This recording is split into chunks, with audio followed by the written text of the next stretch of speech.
অনেকটা কমে গেছে। এরপরেও আলিয়া মাদ্রাসার মধ্যে অনেক মাদ্রাসার ব্যবস্থাপনা কমিটি আছে বা আয়োজক যারা আছেন, শিক্ষক বৃন্দ যারা আছেন, তারা এখনো চেষ্টা করে আলিয়া মাদ্রাসার মধ্যে অনেক জায়গায় খুব উন্নত ধর্মীয় শিক্ষা, ইসলামী শিক্ষার ব্যবস্থা তারা ধরে রাখছেন। কিন্তু এটা কঠিন, কারণ একদিকে বাংলা, অঙ্ক, ইংরেজি, তারপরে অন্যান্য জেনারেল যে সকল সাবজেক্ট গুলো আছে, আর সায়েন্সের গ্রুপ যদি হয় তাহলে কোনো কথাই নেই। আর্টস বা কমার্সের অন্যান্য বিভাগগুলিতেও যে তাদের অন্যান্য যে শিক্ষা, ওই শিক্ষাগুলি অর্জন করার পরে ধর্মীয় শিক্ষার যে মৌলিক শিক্ষা আছে সেটা শিক্ষার সময়, তার সুযোগ এবং তার সামর্থ্য শিক্ষার্থীদের খুব কম থাকে। একজন শিক্ষার্থী একটা বছর শিক্ষার জন্য তো তার মেধার একটা, তার যোগ্যতা, তার মেধা একটা সীমানা আছে না? কি বলেন? একটা ছাত্র যেই ছেলেটা ক্লাস 5 এ পড়ে, সেই ছেলেটা কি ক্লাস 10 এর পড়াশোনা পড়তে পারবে? কেন পারবে না? কারণ তার মেধা এখনো ক্লাস 10 পড়ার মতো কি হয় নাই, উপযুক্ত হয় নাই। একটা ছেলে একটা বছর একটা ক্লাসে, একটা শ্রেণীতে সে কয়টা সাবজেক্ট পড়তে পারে? 16টা সাবজেক্ট পড়তে পারে? বলো, স্কুলের ছাত্ররা 16টা সাবজেক্ট পড়তে পারবে? একটা ছেলে, একজন ছাত্র পারবে? সে কয়টা সাবজেক্ট পড়তে পারবে? 7টা 8টা। এখন যদি তাকে 12টা সাবজেক্ট দেওয়া হয়, তাহলে সে 6টা ভালো মতো পড়তে পারবে, আর বাকি 6টা কি থেকে যাবে? দুর্বল থেকে যাবে। স্বাভাবিক না? তো এই সকল কারণে আলিয়া মাদ্রাসা শিক্ষা ব্যবস্থায় মূল যে মাদ্রাসা শিক্ষার যে উদ্দেশ্য ছিল, যে আমাদের ছেলেরা মেয়েরা তারা কোরআন হাদিসের ইসলামী শিক্ষার পারদর্শী হবে, এটা হওয়াটা এখন ওখানে খুব কঠিন হয়ে গেছে। শিক্ষা ব্যবস্থার সরকারি অপ্রয়োজনীয় সরকারের মাত্রাতিরিক্ত হস্তক্ষেপের কারণে এটা কঠিন হয়ে গেছে। এরপরেও যারা খুব মেধাবী, যারা 8টার জায়গায় 12টা পড়ার মতো মেধা এবং যোগ্যতা রাখে, এবং সেখানকার শিক্ষক বৃন্দ যদি সেরকম মেহনতি, পরিশ্রমী হয়, আন্তরিক হয়, মাদ্রাসার পরিচালনা কমিটিও যদি সেরকম আন্তরিক হয় যে ভালো যোগ্য শিক্ষক রাখে, তাহলে সেই ক্ষেত্রে কোনো আলিয়া মাদ্রাসায় এখনো যথেষ্ট দক্ষতা এবং যোগ্যতা সম্পন্ন শিক্ষার্থী, যোগ্য আলেম তারা তৈরি করতে পারতেছেন। আর এর বাইরে বাংলাদেশে এখন মৌলিকভাবে ধর্মীয় সেক্টরে ইসলামী শিক্ষার পারদর্শী, দক্ষ এবং জাতিকে, দেশকে ইসলামের দিক থেকে সঠিকভাবে নেতৃত্ব দেওয়ার জন্য, মসজিদগুলোতে যোগ্য ইমাম তৈরি করার জন্য, যোগ্য খতিব তৈরি করার জন্য প্রায় 90% সার্ভিস এটা কওমি মাদ্রাসাগুলো দিচ্ছে। আলহামদুলিল্লাহ, বাংলাদেশে প্রায় এখন বর্তমানে 40,000-এর মতো কওমি মাদ্রাসা আছে সারা বাংলাদেশ জুড়ে। আলিয়া মাদ্রাসার পরিমাণ আরো বেশি। কিন্তু ধর্মীয় সেক্টরে আলিয়া মাদ্রাসার তুলনায় কওমি মাদ্রাসার শিক্ষার্থীদের ভূমিকা অনেক বেশি। কারণ আলিয়া মাদ্রাসার শিক্ষার্থীরা আবার দাখিল করে, আলিম করে অনেক শিক্ষার্থী জেনারেল লাইনে চলে যায়। তারা পরবর্তীতে আর আলেম হয় না, তারা দাখিল করে কলেজে চলে যায়। অনেক আছে আলিম পড়ে ইউনিভার্সিটিতে ভর্তি হয়ে যায়। ইউনিভার্সিটিতে ভর্তি হয়ে কেউ রাষ্ট্রবিজ্ঞান নিয়ে পড়ে, কেউ আইন নিয়ে পড়ে, কেউ ভাষা নিয়ে পড়ে, কেউ অনেক নানা রকম, কেউ কমার্সের দিকে চলে যায়। নানা রকম সাবজেক্টে তারা পড়াশোনা করে, যার কারণে আলিয়া মাদ্রাসায় প্রথম দিকের শিক্ষার্থীর সংখ্যা বেশি থাকলেও শেষে গিয়ে আলিয়া মাদ্রাসা থেকে আলেম হয় কম। আর কওমি মাদ্রাসায় শুরুর দিকে শিক্ষার্থী আলিয়া মাদ্রাসার তুলনায় কম থাকলেও এখানে যা থাকে সবগুলোই আলেম হয়। মানে যারা পড়া শেষ করে তারা সব আলেম হয়, কারণ কওমি মাদ্রাসায় আলেম ছাড়া আর কিছু হওয়ার সুযোগ নেই। কওমি মাদ্রাসায় এখানে দাখিল দিয়ে, আলিম দিয়ে কেউ জেনারেল লাইনে চলে যাবে সেই সুযোগও নাই, যার কারণে এখান থেকে আর কেউ যায় না। যা থাকে, যারা পড়াশোনা শেষ করে তারা সবাই কি হয়, মাওলানা হয়। এই মাওলানা হয়ে তারা সরকারি চাকরিও খুব একটা পায় না। এখন তো অনেক আন্দোলন করে, অনেক সংগ্রাম করে কওমি মাদ্রাসার সনদকে রাষ্ট্রীয়ভাবে একটা স্বীকৃতি দেওয়া হয়েছে, কিন্তু রাষ্ট্রীয় এই স্বীকৃতিটাও খুবই সীমিত পর্যায়ের। এখনো পর্যন্ত কওমি মাদ্রাসা শিক্ষা বোর্ডের যেই সনদ আছে, সেই সনদের মাধ্যমে সরকারি বিসিএস সহ সরকারের কোন নিয়মতান্ত্রিক যে প্রথম শ্রেণীর যে কর্মকর্তা বা এই জাতীয় কোন চাকরিতে কওমি মাদ্রাসার সনদ নিয়ে কাজ হয় না। তাহলে বলবেন, হুজুর আপনারা তাহলে কওমি মাদ্রাসায় পড়ান কেন? আমরা সনদটাকে এখানে প্রাধান্য দেই না। কওমি মাদ্রাসাগুলো কেন দেই না? কারণ আমাদের উদ্দেশ্য হলো এই যে বাংলাদেশে প্রায় 18 কোটি মানুষ থাকে, 18 কোটি মানুষ সরকারি আদমশুমারি পরিসংখ্যান অনুযায়ী, কিন্তু অনেকে বলেন যে আসলে প্রকৃত অর্থে বাংলাদেশের জনসংখ্যা আরো অনেক বেশি।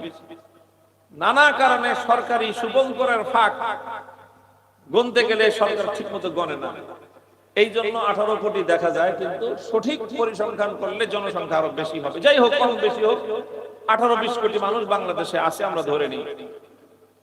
এর মধ্যে 8% থেকে 10% হলো অমুসলিম আছে, আর প্রায় 92% হলো বাংলাদেশে মুসলমান। তো এই যে 92% মুসলমান, তার মানে 18 কোটি মানুষ থেকে থাকলে প্রায় 16 কোটি মানুষই হলো মুসলমান।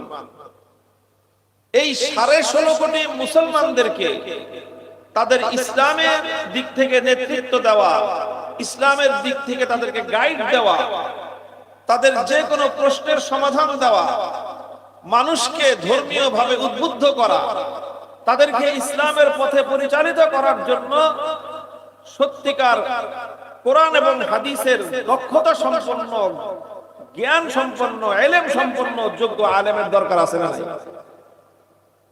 ওলামায়ে কেরাম বলেন যে সাধারণ ধর্মপ্রাণ মানুষ মুসলমান যদি কেউ ইসলামকে সঠিকভাবে পালন করতে চায়, ইসলামকে যদি সঠিকভাবে অনুসরণ করতে চায়, তাহলে তাকে অবশ্যই আলেমদের অনুসরণ করা ছাড়া সঠিকভাবে ইসলামের অনুসরণ করা কঠিন হয়।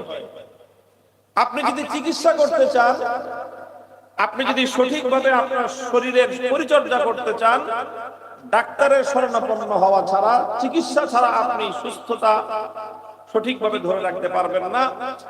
আপনার শরীরের সৌন্দর্য, শরীরের সুস্থতা নিশ্চিত করতে হলে ডাক্তারের অনুসরণ করতে হবে। এইভাবে প্রত্যেকটা ক্ষেত্রে আপনি যদি একটা বিল্ডিং তৈরি করতে চান, তাহলে আপনার বিল্ডিংটা নির্মাণ করার আগে আপনাকে ইঞ্জিনিয়ারের কাছ থেকে সেই ভবন তৈরি করার যাবতীয় দিক নির্দেশনা আপনাকে গ্রহণ করতে হবে। বিভিন্ন ক্ষেত্রে মানুষ যদি সঠিকভাবে ওই কাজটা পরিচালনা করতে চায়, তাহলে তাকে সেই বিষয়ে দক্ষ এবং যারা পারদর্শী তাদের কাছ থেকে সহযোগিতা নিতে হয়, তাদের কাছ থেকে গাইডলাইন নিতে হয়। ঠিক তদ্রূপ কেউ যদি ইসলাম সম্পর্কে সঠিকভাবে অনুসরণ করে চলতে চায়, ইসলামকে ফলো করে চলতে চায় কোন জাতি, কোন সম্প্রদায়, কোন এলাকা, কোন গোষ্ঠী, তাহলে অবশ্যই তাদের মধ্যে কোরআন এবং হাদিসের পারদর্শী আলেম থাকা জরুরি। যদি কোরআন হাদিসের সঠিক দক্ষতা অনুযায়ী, সঠিক দক্ষতা অনুপাতে পারদর্শী আলেম যদি না থাকে, তাহলে সেই সম্প্রদায় কোশ্চিন কেন সঠিকভাবে সকল ক্ষেত্রে ইসলামের পথে চলতে পারবে না, ইসলামের পথ অনুসরণ করতে পারবে না। এই জন্যই আল্লাহ পাক রব্বুল আলামিন মুসলিম উম্মাহকে লক্ষ্য করে আল্লাহ নির্দেশ দিয়েছেন সূরাতুত তাওবার মধ্যে, ফালাউলা নাফারা মিন কুল্লি ফিরকাতিন মিনহুম তাইফাতুন লিয়াতাফাক্কাহু ফিদ-দীনি ওয়া লিয়ুনযিরু কওমাহুম ইযা রাজাউ ইলাইহিম লাআল্লাহুম ইয়াহযারুন। আল্লাহ বলেন যে তোমাদের প্রত্যেকটা বড় দল থেকে ছোট একটা দল কেন বের হয় না? নাফারা মিন কুল্লি ফিরকাতিন মিনহুম তাইফাতুন, তোমাদের বড় একটা গোষ্ঠী থেকে ক্ষুদ্র একটা গোষ্ঠী, ক্ষুদ্র একটা জামাত কেন বের হয় না? বড় একটা সম্প্রদায় থেকে ছোট্ট একটা গ্রুপ কেন বের হয় না? তারা বের হয়ে কি করবে?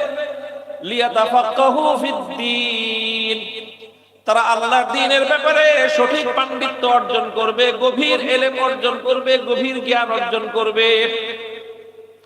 ওয়ালিয়ুনজিরু কওমাহুম ইযা রাজাউ ইলাইহিম, তারা নিজেদের বাড়ি থেকে বের হয়ে গিয়ে সময় দিয়ে সাধনা করে আল্লাহর দ্বীনের গভীর জ্ঞান, আল্লাহর দ্বীনের গভীর ইলম তারা অর্জন করবে এবং তারা বাড়িতে ফিরে এসে তাদের সম্প্রদায়ের অবশিষ্ট লোকদেরকে আল্লাহর পথে ডাকবে এবং আল্লাহর বিধানগুলি তাদেরকে শোনাবে এবং আল্লাহর বিধান লঙ্ঘন করলে তাদের জন্য কি ভয়াবহ পরিণাম অপেক্ষা করছে তাদেরকে সেই ভয়াবহ পরিণাম সম্পর্কে সতর্ক করবে। এটা হলো আলেমদের দায়িত্ব। আল্লাহ বলতেছেন আলেমদের দায়িত্ব হলো গভীর জ্ঞান অর্জন করা, এক নম্বর। দুই নম্বর কাজ হলো গভীর জ্ঞান অর্জন করে শুধু নিজের চিন্তা করলে হবে না, গভীর জ্ঞান অর্জন করে শুধু নিজের চাকরি চিন্তা করলে হবে না, গভীর জ্ঞান অর্জন করে শুধুমাত্র নিজের পরিবার পরিচালনা করার চিন্তা করলে হবে না, গভীর জ্ঞান অর্জন করার পরে শুধুমাত্র নিজের দুনিয়ার নিজের আখিরাতের কথা চিন্তা করলে হবে না, অর্থাৎ শুধুমাত্র নিজে আর নিজের পরিবারের চিন্তা করলে একজন আলেমের দায়িত্ব সম্পন্ন হবে না, বরং ওয়ালিয়ুনজিরু কওমাহুম ইযা রাজাউ ইলাইহিম, বরং সে যে গোষ্ঠী থেকে গিয়ে আলেম হয়ে আসছে গোটা গোষ্ঠীকে আল্লাহর দ্বীনের পথে পরিচালিত করা, গোটা সম্প্রদায়কে আল্লাহর বিধান অমান্য করলে কি ভয়াবহ পরিণাম হতে পারে গোটা সম্প্রদায়কে সেই ব্যাপারে সতর্ক করাই হলো আলেমদের দায়িত্ব। এটা আমার কথা না, এটা কোনো আলেম মানুষের কথা না, এটা দুনিয়ার কোনো মাখলুকের কথা না, এটা স্বয়ং কার কথা? এটা স্বয়ং আমার।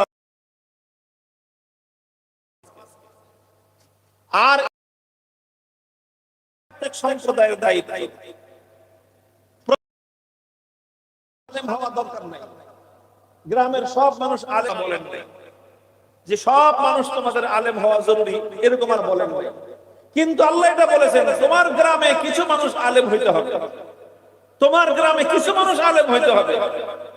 এই জন্য উলামায়ে কেরাম কোরআনে কারীমের এই আয়াতের ব্যাখ্যায় কোথায় লিখেছেন যে প্রত্যেক সম্প্রদায়ের মধ্যে কিছু সংখ্যক হক্কানি, রব্বানি এবং গভীর ইলমওয়ালা, গভীর জ্ঞান সম্পন্ন আলেম তৈরি হওয়া ফরজে কিফায়া। কি বললাম? কি এটা ফরজে কিফায়া মানে বুঝেন? ফরজ, এটা হলো প্রথম কথা, হলো ফরজ। এইরকম আলেম প্রত্যেক গ্রামে প্রত্যেক সম্প্রদায়ে তৈরি হয়। কি সবাই বলেন কি? এটা ফরজ। এটা কি ফরজ? কেমন ফরজ? কেমন ফরজ? ফরজে কিফায়া। বলেন কেমন ফরজ? ফরজে কিফায়া বুঝেন? ফরজে কিফায়ার পার্থক্য বুঝাই আমি আপনাদেরকে। 5 ওয়াক্ত নামাজ পড়া কি ফরজ, জানাজার নামাজ পড়া কি ফরজ। 5 ওয়াক্ত নামাজ পড়া যেরকম ফরজ, জানাজার নামাজ পড়াও কি ফরজ। পার্থক্য আছে একটু। 5 ওয়াক্ত নামাজকে বলে ফরজে আইন, আর জানাজার নামাজ হলো ফরজে কিফায়া। ফরজে আইন আর ফরজে কিফায়ার পার্থক্যটা কি? পার্থক্য হলো 5 ওয়াক্ত নামাজ পড়া এটা কার উপর ফরজ বলেন তো? কার উপরে? সবার উপরে ফরজ। প্রত্যেকটা বালেগ, প্রত্যেকটা প্রাপ্ত বয়স্ক মুসলিম নরনারীর উপরে 5 ওয়াক্ত নামাজ পড়া কি ফরজ। কোন কারণে 1 ওয়াক্ত নামাজ বাদ দেওয়ার অনুমতি নাই। কোন কারণে যদি 1 ওয়াক্ত নামাজ কাজা হয়ে যায় তাহলে সুযোগ পাওয়ার মাত্রই সেই কাজা নামাজ আদায় করা প্রত্যেক মুসলিম নরনারীর জন্য ফরজ। 1 ওয়াক্ত নামাজ যদি কেউ বাদ রেখে দুনিয়া থেকে মৃত্যুবরণ করে, ইসলামের নীতি অনুযায়ী, নিয়ম অনুযায়ী সেই লোক কবিরা গুনাহ করেছে। কবিরা গুনাহের অবশ্যম্ভাবী পরিণাম হলো তাকে জাহান্নামের আগুনে জ্বলতে হবে। হ্যাঁ, যদি সে তওবা করে আল্লাহ তাহলে মাফ করতে পারেন। তাহলে 5 ওয়াক্ত নামাজ হলো ফরজে আইন। 5 ওয়াক্ত নামাজ কি? এবং এই ফরজে আইন কয়জন আদায় করতে হবে? সকলের, যার যারটা তার আদায় করতে হবে। এখানে কারো জন্য ছাড় নাই, কারো জন্য মাপ নাই। একমাত্র ওই ব্যক্তির জন্য মাপ আছে যে পাগল হয়ে গেছে, তার কোনো বিবেক বুদ্ধি নাই। আরেক হলো ওই ব্যক্তি যে এমন বুড়া হয়েছে যে তার এখন হুঁশ থাকে না। আর হলো যে নাকি এখনো সাবালক হয় নাই, এদের জন্য মাপ আছে। কিন্তু যারা সাবালক হয়েছে, পাগল হয় নাই, সুস্থ আছে, অক্ষম হয় নাই, হুঁশ আছে, এইরকম প্রতিটা মানুষের জন্য 5 ওয়াক্ত নামাজ পড়া ফরজে আইন। এমনকি সে মারাত্মক অসুস্থ অবস্থায় থাকলেও তার উপর নামাজ পড়া ফরজ। যদি অসুস্থতার কারণে পড়তে না পারে, সুস্থ হওয়া মাত্রই সেই নামাজ কাজা করা ফরজ তার জন্য। এটা হলো ফরজে আইন। যোহরের নামাজ ফরজে আইন, আসরের নামাজ ফরজে আইন, মাগরিবের নামাজ ফরজে আইন, ইশার নামাজ কি ফরজে আইন, ফজরের নামাজ ফরজে আইন। আবার জানাজার নামাজও কি ফরজ। তবে জানাজার নামাজ ফরজে আইন না, জানাজার নামাজেরও ফরজে কিফায়া। ফরজে কিফায়া মানে কি? মনে করেন আপনার গ্রামে একজন মানুষ মারা গেছে, তো এই মানুষটা যদি মুসলমান হয়ে থাকে, নারী হোক বা পুরুষ হোক, তাহলে বড় হোক ছোট হোক, মুসলমান যদি মারা যায়, তাহলে এই মুসলমানকে দাফন করার আগে তার জানাজা পড়া ফরজ। এটা কাদের উপর ফরজ? এই গ্রামবাসী সমস্ত মুসলমানদের উপর তার জানাজা পড়া ফরজ। এখন সমস্ত মুসলমানদের উপর যেরকম যোহরের নামাজ পড়া ফরজ, সমস্ত মুসলমানদের উপর এই মুসলিমের জানাজা পড়া ফরজ। তবে সবাই যদি পড়তে না পারে, অল্প কিছু মানুষ যদি তার জানাজাটা পড়ে ফেলে, বাকিদেরকে আল্লাহ মাফ করে দিবে, তাদের গুনাহ হবে না, পাপ হবে না। এটাকে বলা হয় ফরজে কিফায়া। কমপক্ষে 3 জন মানুষ তার জানাজা পড়তে হবে। কয়জন মানুষ? কমপক্ষে কয়জন? একজন ইমাম, 2 জন মুক্তাদি। যদি 3 জন মানুষ তার জানাজাটা পড়ে ফেলে, তাহলে মনে করেন গ্রামে যদি 1000 মানুষ থেকে থাকে, বাকি 997 জন মাফ পেয়ে যাবে। আর যদি কেউ তার জানাজা না পড়ে, এমনি মুসলমান মানুষটা মারা গেছে আর করোনার দোহাই দিয়ে জানাজা ছাড়া তারা দাফন করে দিলেন, 1000 মানুষের 1000 মানুষই গুনাহগার হবে। কেমন গুনাহ? ফরজ নামাজ না পড়লে, ফজরের নামাজ, যোহরের নামাজ না পড়লে যেরকম গুনাহ, একজন মুসলমানের জানাজা না পড়লে ওই রকম গুনাহ। জানাজার নামাজ পড়া যেরকম মুসলমানদের জন্য ফরজে কিফায়া, ঠিক ওই রকম মুসলিম সম্প্রদায়ের মধ্য থেকে কিছু মানুষকে কোরআন এবং হাদিসের গভীর জ্ঞান সম্পন্ন আলেম বানানো মুসলিম সম্প্রদায়ের জন্য ফরজে কিফায়া। আপনার গ্রামে এমন একজন আলেম কমপক্ষে থাকতে হবে যে এই গ্রামবাসীর যত নারী পুরুষ আছে, তাদের রাত দিন 24 ঘন্টা যে কোনো সময়ে যে কোনো মাসলার যদি প্রয়োজন হয়, যে এই বিষয়ে ইসলামের কি বিধান, কি মাসআলা, তাহলে সেটা বলতে পারে, এরকম একজন লোক এই গ্রামের মধ্যে থাকাটা ফরজে কিফায়া। যদি এরকম কোন লোক আপনারা পয়দা করতে না পারেন, এরকম কোন লোক যদি আপনারা তৈরি করতে না পারেন, তাহলে পুরা গ্রামবাসীর গুনাহ হবে। কেমন গুনাহ? ফরজ তরক করার গুনাহ। فلولا نفر من كل فرقة منهم طائفة ليتفقهوا في الدين ولينذروا قومهم إذا رجعوا إليهم لعلهم يحذرون। প্রকৃত অর্থে এই রকম লোক জাতির মধ্যে সৃষ্টি করা, এটা ছিল মুসলিম রাষ্ট্রপ্রধানের দায়িত্ব, এটা ছিল মুসলমানদের শাসকদের দায়িত্ব। এই দায়িত্বটা ছিল প্রকৃত অর্থে মুসলমান শাসকদের, যে শাসক গোষ্ঠী রাষ্ট্রের পক্ষ থেকে যেরকম জনগণের সব সমস্যার সমাধান তারা করতে বাধ্য। কোন একটা এলাকার মানুষজন চলাচল করতে পারেন, রাস্তার দরকার, এই রাস্তা নির্মাণ করার দায়িত্ব কার? সরকারের। কোন একটা মানুষ এলাকায় চলতে পারে না, তাদের জন্য একটা ব্রিজ দরকার, সেই ব্রিজ নির্মাণ করার দায়িত্ব কার? সরকারের দায়িত্ব। কোন এলাকার মানুষের বিদ্যুৎ সরবরাহ নাই, সে এলাকার মানুষ বৈদ্যুতিক সরবরাহ না থাকার অভাবে, না থাকার কারণে তাদের কষ্ট হচ্ছে, সে এলাকায় বিদ্যুতের সরবরাহ করা দায়িত্ব কার? সরকারের দায়িত্ব। এলাকার মানুষ তাদের সামর্থ্যের মধ্যে দ্রব্য, আপনার নিত্য প্রয়োজনীয় দ্রব্য কিনতে পারতেছে না, এখন সেই এলাকার মানুষকে তাদের ক্রয় ক্ষমতার মধ্যে দ্রব্য সরবরাহ করার দায়িত্ব কার? সরকারের দায়িত্ব, এগুলো যেরকম সরকারের দায়িত্ব, ঠিক তদ্রুপ মুসলিম দেশের শাসক বর্গের দায়িত্ব হলো প্রত্যেকটা এলাকায় এলাকায় যোগ্য আলেম তৈরি হলো কিনা সেই আলেম তৈরি করার জন্য যাবতীয় ব্যবস্থাপনা করা, খরচের ব্যবস্থা করা, শিক্ষা